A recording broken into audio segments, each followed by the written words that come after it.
Movie की शुरुआत में हमें हॉन्डरस का सीन दिखाया जाता है जहां पर रॉबर्ट नाम का आदमी अपनी फैमिली के साथ सिंपल लाइफ जिया करता था, मगर न जाने क्यों उसकी हंसती खेलती लाइफ को नजर लग जाती है क्योंकि एक दिन उससे मिलने के लिए जिसेल नाम की लेडी आई हुई थी जो कि पहले फेमस स्टार रह चुकी है। तो उसे देखकर रॉबर्ट की बेटी खुश होने लगती है क्योंकि वो भी जिसेल की तरह स्टार बनना चाहती है, मगर रॉबर्ट अभी भी काफी कंफ्यूज था। तो लेडियों ने क्लियर कर देती है कि मैं तुम्हारे बच्चों को चाइल्ड मॉडलिंग के लिए सेलेक्ट करना चाहती हूँ।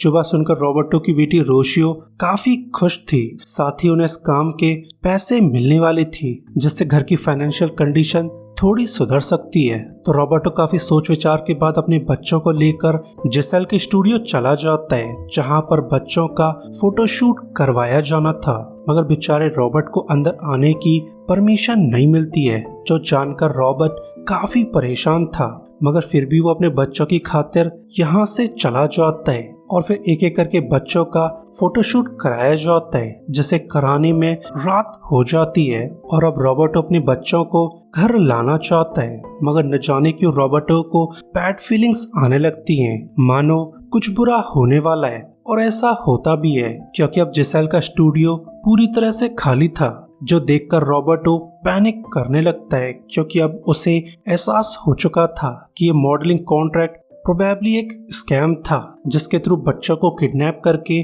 स्मगल किया जाता है। मगर अब रॉबर्ट काफी बेबस था क्योंकि उसकी मदद करने के लिए कोई भी नहीं आने वाला है। जिसके बाद हमें कैलिफोर्निया का सीन दिखाया जाता है जहां होमलैंड सिक्योरिटी की टीम ने एक घर पर नजर बना रखी थी।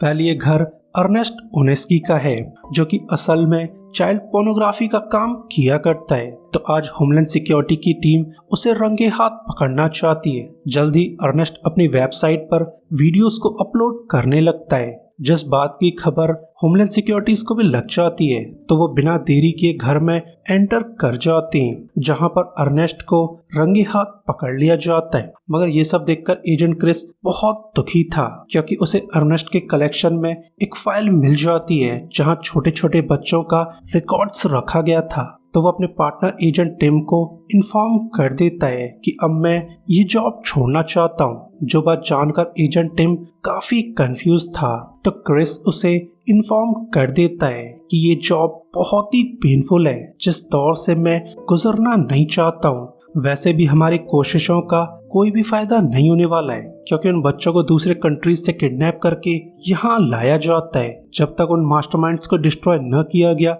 तब तक छोटे बच्चे किडनैप होते रहेंगे। जैसा कहते हुए क्रिस यहाँ से निकल जाता है, मगर उसकी बातें एजेंट टिम के दिल को छू जाती हैं जो अर्नेस्ट के सिस्टम में मिली वीडियोस पर रिपोर्ट बनाने लगता है। मगर अब उससे ये वीडियोस देखी नहीं जाती हैं क्योंकि अब उसकी आंखों में आंसू आ चुके थे। जो गुस्से में अर्नेस्ट के प्रिजन सेल चला जाता है, मगर न जाने कि वो अर्नेस्ट के सामने पेडोफाइल होने का नाटक करने लगता है। जल्द ही इन दोनों के बीच दोस्ती हो जाती है जहां टिम अपने सुपीरियर्स की मदद से अर्नेस्ट को आजाद करवा देता है। ऑब्वियसली वो अर्नेस्ट का भरोसा जीतना चाहता है, जैसा करने में वो कामयाब भी हो जाता है क्योंकि कॉफी पीते समय अर्नेस्ट उसे एक बच्चे की फोटो दे देता है, ये कहते हुए कि बच्चा कल मैक्सिको से यूएस लाया जाएगा जिसके साथ तुम जैसा चाहे तैसा कर सकते हो। मगर ये सब सुनकर टिम की पूरी तरह से सनक चुकी थी, जो अर्नेस्ट से सारी जानकारी निकलवाने के बाद उसको अरेस्ट करवा देता है।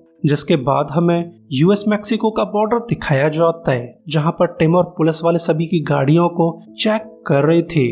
ऑब्वियसली वो लोग उस बच्चे की तलाश करना चाहते हैं, जहां काफी मेहनत के बाद उन्हें वो बच्चा एक गाड़ी में नजर आ जाता है जिसे पहचानते ही टिम उसके कैप्टर को अरेस्ट करवा देता है। मगर ये सब देखकर वो बच्चा फूट फूट कर रोने लगता है। ऑब्वियसली उसे भी एहसास हो चुका था कि अब वो आजाद है। एंड सरप्राइजिंगली ये बच्चा रॉबर्टो का बेटा मिगेल था जिसको फिर चेकअप के लिए हॉस्पिटल ले जाया जाता है। मगर चेकअप के बाद डॉक्टर्स काफी परेशान थी कि ये 7 साल का बच्चा बहुत ही बहादुर है क्योंकि इसे न जाने कितने समय से रेप किया गया है, मगर ये बच्चा तो पागल होने के बजाय बिल्कुल सही सलामत है। जो जानकर टिम बहुत दुखी था जो बच्चे को तसल्ली देने लगता है कि जल्द ही तुम अपने फादर से मिल पाओगे। जो बात सुनकर बच्चा टिम को अपना लॉकेट दे देता है, ये कहते हुए कि ये लॉकेट मेरी बहन का था जो अभी भी उन मॉन्स्टर्स के कब्जे में है।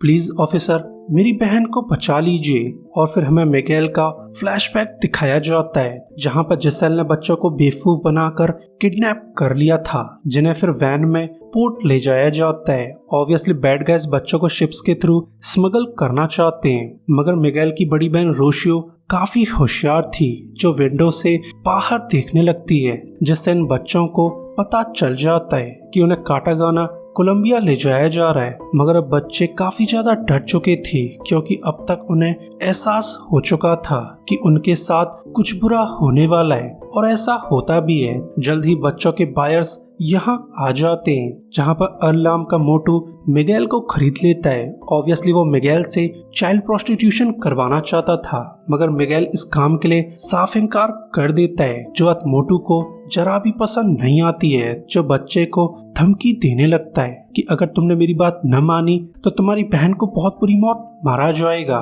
जो बात सुनकर बच्चा हार मान लेता है क्योंकि अब उन्हें बचाने के लिए कोई भी नहीं आएगा। वहीं प्रेजेंट में टिम बच्चे को भरोसा दिलाने लगता है, यकीन रखो मिगेल, मैं तुम्हारी बहन को बचा लूंगा। जो बात सुनकर बच्चा राहत की सांस लेने लगता है। और फिर हमें रॉबर्टो दिखाया जाता है जिसे अब तक होमलैंड सिक्योरिटीज ने अलर्ट कर दिया था। तो अपने फादर को यहाँ देखते ही मिगेल उससे लिपट जाता है, जो जाने से पहले टिम को अपना लॉकेट देने लगता है, इस उम्मीद में कि टिम उसकी बहन को भी बचा लेगा। जिसके बाद अर्ल को इंटेरोगेट किया जाता है, जो अपनी जान बचाने के लिए सब कुछ उगल देता है कि मिगेल की सिस्टर काटागाना कोलंबिया में मौजूद है। जो जानकारी मिलते ही टिम अपने बॉस फ्रॉस्ट के पास चला जाता है। ऑब्वियसली वो कोलंबिया जाना चाहता है, मगर उसे कोलंबिया जाने की परमिशन नहीं मिलती है। मगर टिम उससे बैक करने लगता है कि सर ये जॉब बहुत पेनफुल है, प्लीज सर मुझे बच्चों को बचाने दीजिए वरना मैं अंदर ही अंदर टूट जाऊंगा। जिसकी ये हालत देखकर फ्रॉस्ट उसकी बात मान जाता है। साथ ही वो टिम को 7 दिन की मोहलत दे देता है कि तुम्हें 7 दिन में उस बच्ची को ढूंढना होगा। जिसकी परमिशन मिलते ही टिम काटागाना चला जाता है, जहां उसे रिसीव करने के लिए ऑफिसर जॉर्ज आया हुआ था, जो टिम को लेकर एक क्लब चला जाता है जिसे वैम्पिरो नाम का आदमी रन किया करता था। तो जॉर्ज उसे इन्फॉर्म कर देता है कि वैम्पिरो पहले एक कार्टेल का अकाउंटेंट हुआ करता था, मगर अब वैम्पिरो रिटायर होकर अच्छा आदमी बन चुका है, जो बच्चों को खरीद कर उन्हें आजाद कर दिया करता है। और फिर टिम की मुलाकात वैम्पिरो से कराई जाती है, जहां वैम्पिरो टिम को शाबाशी देने लगता है कि तुमने उस बच्चे को बचाकर बहुत ही अच्छा काम किया है। साथ ही वो टिम की हेल्प करने के लिए राजी हो जाता है क्योंकि वो भी इन बच्चों को बचाना चाहता है। साथ ही वो टिम को इन्फॉर्म कर देता है कि मैं जिसेल को जानता हूँ, जो सेंट्रल अमेरिका से बच्चों को कैप्चर करके यहाँ भेज दिया करती है, जिसे पकड़ पाना बहुत ही आसान है, मगर उससे बच्चों को बचाना उतना ही मुश्किल है। जो बात सुनकर टिम काफी परेशान था, जो अपने घर जाकर पुराने न्यूज आर्टिकल्स पढ़ने लगता है, जिसका एक आर्टिकल उसका ध्यान खींच लेता है क्योंकि अब वो भी एक क्लब बनाना चाहता है, मगर ये प्लान काफी रिस्की था, जिसके लिए वो वैम्पिरो से एडवाइस लेने लगता है कि क्यों ना एक हाई एंड क्लब बनाया जाए जो सिर्फ ठरकियों और पेडोफाइल्स को मेंबरशिप दिया करेगा। ऑब्वियसली वो ऐसा करके चाइल्ड ट्रैफिकर्स का ध्यान खींचना चाहते हैं, जो आइडिया वैम्पिरो को भी पसंद आ जाता है, मगर इनके पास इन्वेस्टर्स की कमी थी। तो टिम उसे पाब्लो नाम के आदमी के बारे में बताने लगता है कि ये बंदा एक रियल एस्टेट टाइकून है जो हमारी हेल्प कर सकता है। जो बात सुनकर वैम्पिरो खुश होने लगते हैं, जिसके बाद वैम्पिरो टिम की मुलाकात कराकस नाम के आदमी से करवा देता है, जो कि सिटी में बच्चों को स्मगल किया करता था। तो टिम उसे क्लियर कर देता है कि मेरा दोस्त यहाँ पर एक क्लब बनाना चाहता है जहाँ पर सिर्फ अमीर आदमियों को एंट्री दी जाएगी, मगर इस काम के लिए हमें बच्चों की जरूरत है। जो बात सुनकर कराकस खुश होने लगता है क्योंकि अब वो अमीर होने वाला था। तो वो इनसे सवाल करने लगता है कि आखिर तुम कितने बच्चे खरीदना चाहते हो। जो बात सुनकर टिम उसे क्लियर कर देता है कि हम लोग एक ही बार में 50 बच्चे खरीदना चाहते हैं। जो बात सुनकर कराकस दंग रह जाता है क्योंकि वो अकेले इतने बच्चों का इंतजाम नहीं कर पाएगा। तो वो अपने बिजनेस पार्टनर से मदद मांगने लगता है जिनमें जिसेल भी शामिल थी। तो वो लोग कराकस का ऑफर सुनकर खुश होने लगते हैं क्योंकि इतने बच्चों को सप्लाई करके वो लोग अमीर बनने वाले थे। इस बात से बेखबर कि उन सभी पर नजर रखी जा रही है। और फिर ऐसे ही कुछ दिन बीत जाते हैं जहां टिम को कोलंबिया आए हुए हफ्ता भर हो चुका था। तो उसे अपने बॉस फ्रॉस्ट का कॉल आने लगता है जो टिम को इन्फॉर्म करना चाहता है कि तुम्हारा टाइम पूरा हो चुका है, तो अब तुम्हें घर लौटना होगा। मगर टिम अपने बॉस को इन्फॉर्म कर देता है कि मैं उस बच्ची को बचा कर रहूंगा, चाहे उसके लिए मुझे अपनी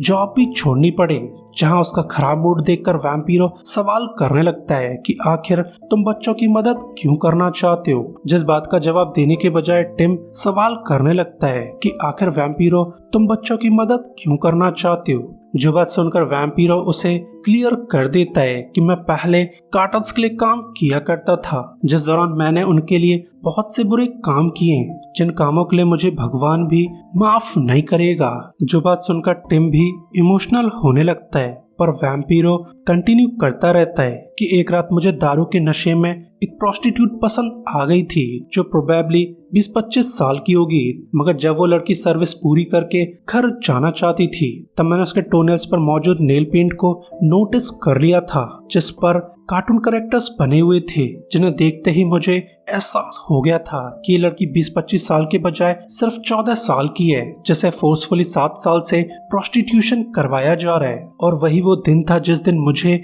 अपने पापों का एहसास हो चुका था। तो मैंने उन बच्चों को खरीद कर बचाने का डिसाइड कर लिया था। जिसके बाद टिम पाब्लो के पास चला जाता है। ऑब्वियसली वो क्लब ओपन करने के लिए पाब्लो की हेल्प लेना चाहता है, मगर सारा मैटर जानने के बाद पाब्लो उसकी मदद करने से इनकार कर देता है क्योंकि ये मैटर बहुत ही रिस्की था जिसमें वो इन्वॉल्व होना नहीं चाहता है। मगर यहाँ से जाते समय पाब्लो को अपनी गाड़ी में टिम का छोड़ा वो एनवलप मिल जाता है जिसमें रोशियो की फोटो मौजूद थी। जिस बच्चे की फोटो देखकर पाब्लो का दिल भी पिघल जाता है जो अब टिम की मदद करना चाहता है। जो बात जानकर टिम बहुत ही खुश था। जिसके बाद ये लोग कार्टागेना लौट आते हैं। ऑब्वियसली अब वो लोग क्लब की प्लानिंग करना चाहते हैं जिसे खोलने के लिए ये लोग आइलैंड पर जगह की तलाश करने लगते हैं। मगर पाब्लो कुछ ज्यादा ही पावरफुल था जो बड़ी आसानी से पूरे आइलैंड को ही खरीद लेता है, जो अब क्लब के बजाय पूरा एक रिजॉर्ट बनाना चाहता है ताकि चाइल्ड ट्रैफिकर्स को यकीन दिलाया जा सके कि वो लोग सच में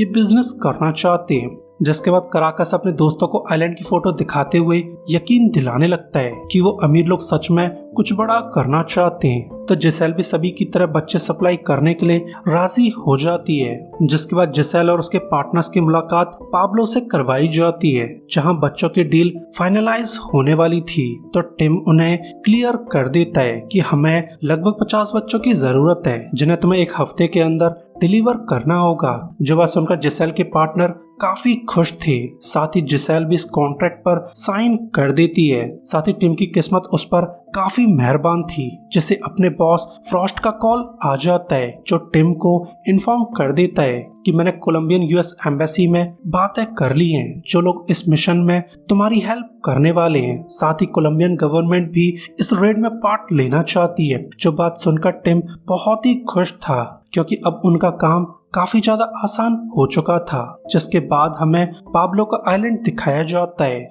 जहां पर रिजॉर्ट की पूरी तैयारियां हो चुकी थी। तो कोलंबियन गवर्नमेंट यहां पर पग्स प्लांट करने लगते हैं क्योंकि वो लोग एक ही झटके में बच्चों को बचाकर उन ठग्स को अरेस्ट करना चाहते हैं। जल्द ही बैड गाइज बच्चों को लेकर यहाँ आ जाते हैं। मगर टिम ये देखकर काफी अपसेट था कि बैड गाइज सिर्फ 30 बच्चों को लेकर आए थे, जिस पर जिसेल उसे क्लियर कर देती है कि जल्द ही बाकी बच्चों को भी यहाँ लाया जाएगा। जिसके बाद ये लोग बच्चों को सेटल करके पार्टी करने लगते हैं और फिर ऐसे ही टाइम बीतने लगता है जहाँ कोलंबियन पुलिस वालों को दूर से एक बोट नजर आने लगती है। सरप्राइजिंगली बाकी बच्चों को यहाँ लाया जा रहा था, तो पुलिस वाले रेड के लिए रेडी हो जाते हैं। जल्दी बाकी बच्चों को भी आइलैंड पर उतार दिया जाता है, तो पुलिस वाले रेड मारने के लिए रिजॉर्ट की तरफ जाने लगते हैं जहाँ पर सभी बैड गाइज मौज मस्ती में लगे हुए थे। तो पुलिस वाले एक ही झटके में सभी बैड गाइज को कैप्चर कर लेते हैं, जो देखकर वैम्पिरो और टिम बहुत खुश थे